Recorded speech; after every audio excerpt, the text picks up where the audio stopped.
Hi guys, welcome back to my channel. So today I'll share with you how to make Baigan ke choka, eggplant choka.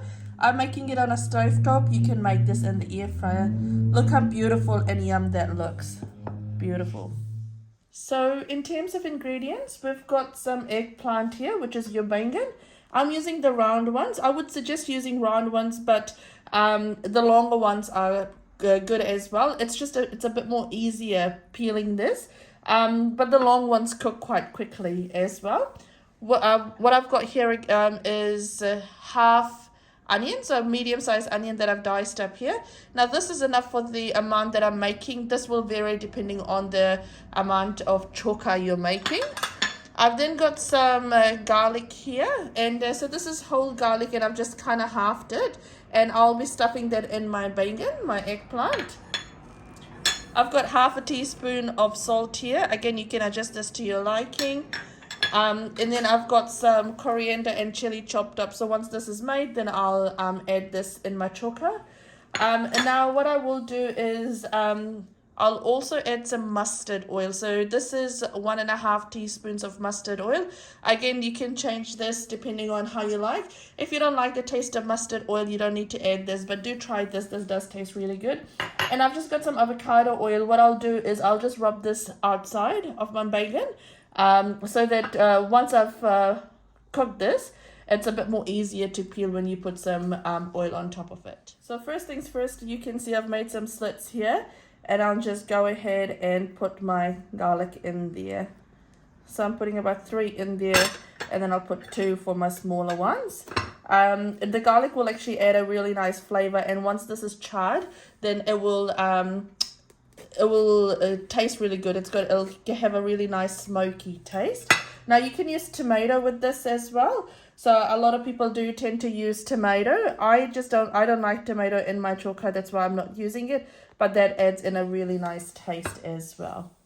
Awesome, that's all stuffed in. So I'll just take some oil in my hand and just give this all a really good massage. Again, this is just so that it helps to peel off the skin once this has cooked off.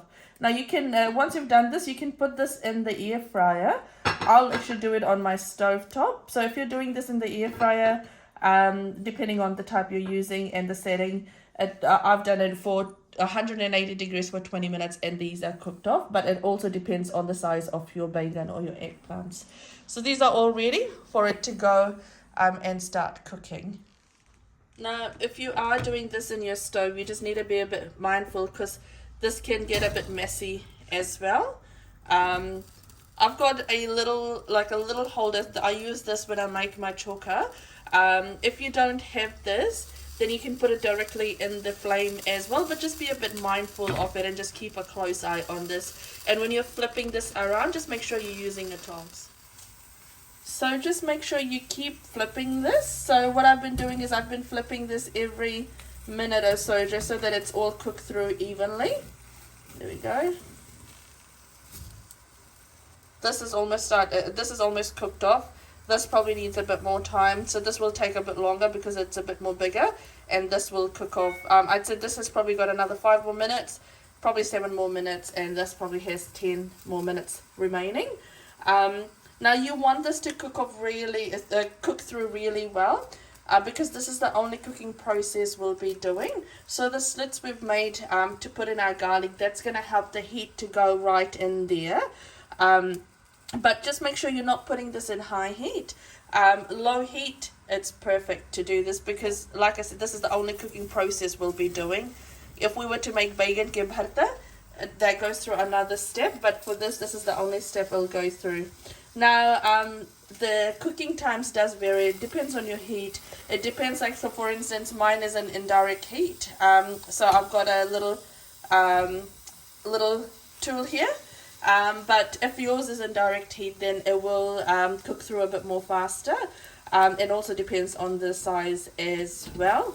The cooking process will all depend on that. But if you were here, it'd be so nice to smell it because it smells so good. And you'll know this is done once it starts to. So for instance, with my one, I can see that it's starting to peel off. And on the sides over here, like this ends over here, they will become a bit squishy as well. You can take a tongue or a spoon as well and try and squish it, and it'll squish through really easily. You'll know that it's cooked. And it will also release its own oil as well. There we go. I'll give you a close-up of what that looks like at the moment.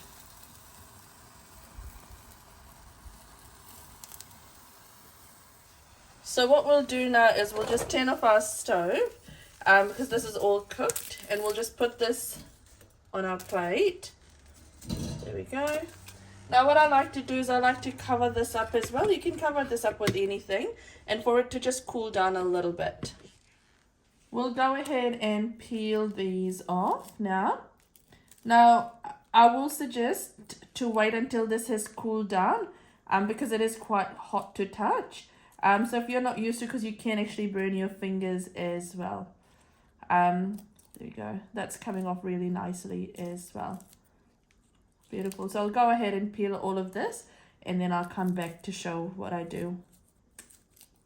You can see how beautiful this is all cooked off as well. And then if there's little bits of black bits left, that's okay as well. That adds to that charred flavor as well. Beautiful. There we go. So I've just taken off all the black bits, and I said you'll know it's cooked once it starts releasing like its oil kind of thing. You can see that at the bottom there.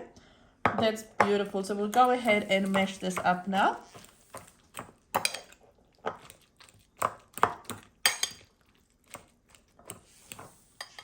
And if it's cooked perfectly, it will mash through really easily as well.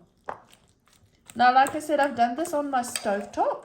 But you can do this in the air fryer as well if you want to avoid mess, or you can do this in the oven as well.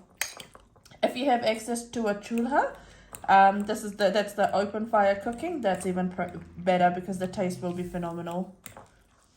So that's mashed through nicely. So we'll go ahead and add in all our flavoring now. So we'll add in our onion. I like quite a bit of onion in this, and because this is still warm, what this will do is it will soften the onion slightly. So it'll still have a bit of a crunch, but it will still soften it up quite nicely as well. I'll add in my chili and my coriander and my salt as well. So I'm using half a teaspoon, but what I'll do is I'll give it a taste once I've mixed everything in and see if it needs more. And I'll add in my oil. The same with the oil as well. I'm using 1.5 teaspoons of mustard oil. But if it needs more, like I'll give it a taste. If it needs more, then I'll add more. So we'll go ahead and give this all a really good mix. I should have taken a bigger bowl, but we'll give this a good mix now.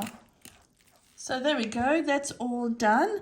I did give it a quick taste, and it tastes perfect. I don't need to add anything additional.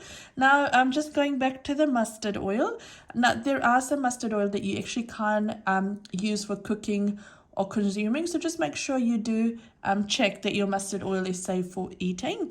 But do try this recipe. If you don't normally add mustard oil, do add this in because it does really enhance the flavor. If you do try any of my other recipes on my channel, let me know how that turns out as well. And don't forget to like, share and subscribe, and also let me know what else you want me to post. Take care, guys. Bye.